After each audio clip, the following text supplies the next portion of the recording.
getting into this debate just as tight as it can be in terms of who we're watching.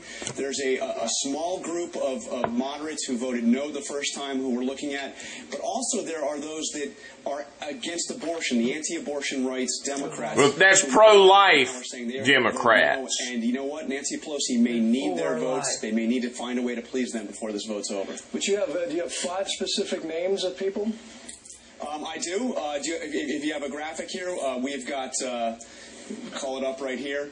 Interestingly here, the first two, Brian Baird and Tanner, are both retiring. So they are thought as people that could take a hard vote. They don't have to worry about re-election. Lincoln Davis, a very moderate, even conservative Democrat. And also Rick Voucher of Virginia.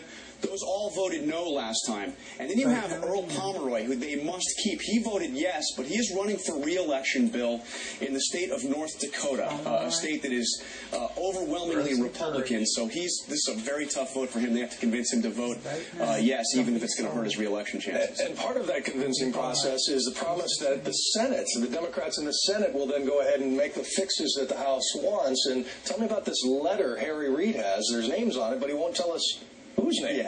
Yeah, this is fascinating. So, you know, many of these Democrats in the House do not like this Senate bill. They want to have absolute ironclad assurances that their fixes, the changes they've been negotiating, will get approved in the Senate.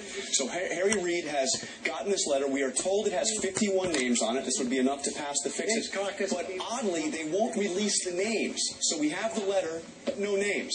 So we'll see if that's going to be enough to convince these House Democrats. It tells you somewhat about courage of convictions meeting reality of politics.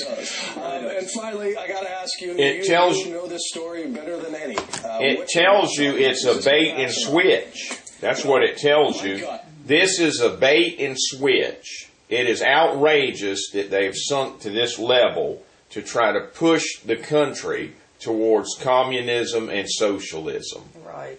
This is what it tells you. We're doing this against the Constitution.